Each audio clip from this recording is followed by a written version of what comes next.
कांग्रेस के प्रदेश सचिव राकेश सिंह यादव ने आरोप लगाया है कि भाजपा और मुख्यमंत्री ने तिरंगे में राम मंदिर की डिजाइन का केक देखने के बाद उनका दिमागी संतुलन हिल गया है। तिरंगे में राम मंदिर की प्रतिकृति का केक बनाना देश की एकता और अखंडता को कायम रखने का प्रशंसनीय प्रयास है, लेकिन भाजपा को राम मंदिर तिरंगे में देखकर क्रोध आता है, क्योंकि भाजपा और उनकी मातृ संस्था ने कभी तिरंगे को अपनाया ही नहीं है। राम मंदिर की प्रतिकृति तिरंगे केक के रूप में देखकर ही भाजपा और मुख्यमंत्री बेचैन होकर आरोप लगा रहे हैं, जबकि हकीकत में यह सारा मामला श्रद्धा और देशभक्ति के साथ देश की एकता और अखंडता को कायम रखने का संदेश है, जो कि पूर्व मुख्यमंत्री कमलनाथ के जन्मदिन पर दिया गया है। वो सौगात को देखकर खुश हो गए। उन्होंने भी वो मान रखा कि उन्होंने वो पहला वाला छोड़कर नीचे पे हाथ रखा, और जो हनुमान जी थे वो स्टिक में थे। कोई भी हनुमान जी बनाता नहीं है, काटा नहीं जाता, और करने के पहले वो स्टिक्स निकाली गई, केकेएस की भी निकाली गई। जो आज शायद आप वहाँ नहीं थे तो आप मेरी भावनाओं तक नहीं पहुंचेंगे। मैडम इसको लेकर आप क्या सोचती हो कि केक आपकी संस्थान की तरफ से बनाया गया? इसको सिर्फ मैं यही कहूंगी, जैसी दृष्टि वैसी सृष्टि। ये सामने वाले का दृष्टिकोण है कि वो किस तरह देखता है। हमारी मन भावना सिर्फ हमारे साहब को जन्मदिन की शुभकामनाएं देना था, और वो भी ये भाव था कि उन्होंने छिंदवाड़ा को बहुत बड़ी सौगात दी है सिमरिया हनुमान मंदिर के रूप में।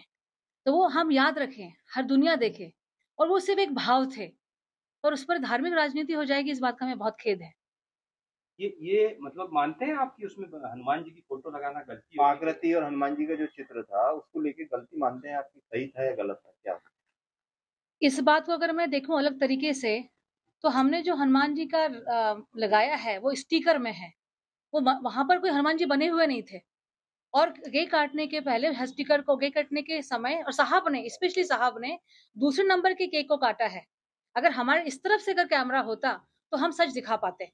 और जो आपने कहा कि हनुमान जी का लगाना गलत था, सही था, उस समय हमारे भाव सिर्फ ये थे कि छिंदवाड़ा की चीज हम साहब को एक सौगात के रूप में बता सके कि हम धन्यवाद करते हैं।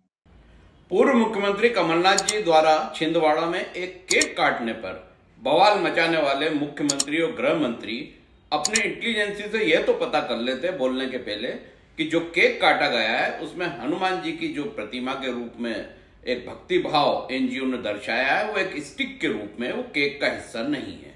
बिना सोचे समझे उसको धार्मिक भावनाओं से जोड़ना और कैसे चुनावी लाभ लेना, इसमें भाजपा और मुख्यमंत्री बहुत तेज दौड़ते हैं। दरअसल असली वजह यह नहीं है, असली वजह यह है कि राम मंदिर की प्रतिकृति का जो केक बनाया गया था वो तिरंगे में था। तिरंगा देखते ही भारतीय जनता पार्टी और मुख्यमंत्री गृह मंत्री आग बबूला हो जाते हैं, क्योंकि अभी तक उन्होंने तिरंगे को नहीं अपनाया है।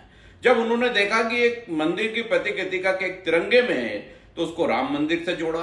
राम मंदिर को वो तिरंगे में कभी स्वीकार नहीं कर सकते, क्योंकि उनका रंग एक है, देश का तिरंगा उनको स्वीकार नहीं है, सालों तक स्वीकार नहीं करा उनकी मातृ संस्था ने। ये अपने विचार व्यक्त करने के लिए केक को बहाना बनाया गया, जबकि असली वजह है वो तिरंगा, क्योंकि तिरंगे से भारतीय जनता पार्टी और मुख्यमंत्री नफरत करते हैं। दूसरी बात, एनजीओ की जो भावना थी, उन्होंने माननीय कमलनाथ जी की लोकतंत्र में जो आस्था है, माननीय कमलनाथ जी के जो कार्य हैं, देश में जो विश्वास है, तिरंगे में जो यकीन करते हैं, उस भावनाओं को उनके जन्मदिन पर प्रदर्शित किया है। तो भारतीय जनता पार्टी के मुख्यमंत्री और गृह मंत्री को माफी मांगना चाहिए कि वो तिरंगे का भी अपमान कर रहे हैं और राजनीति की एक ऐसी श्रृंखला शुरू कर रहे हैं जो इस देश में कभी शुरू नहीं हुई है। खुलासा प्लस इंदौर से मोहसिन खान की रिपोर्ट।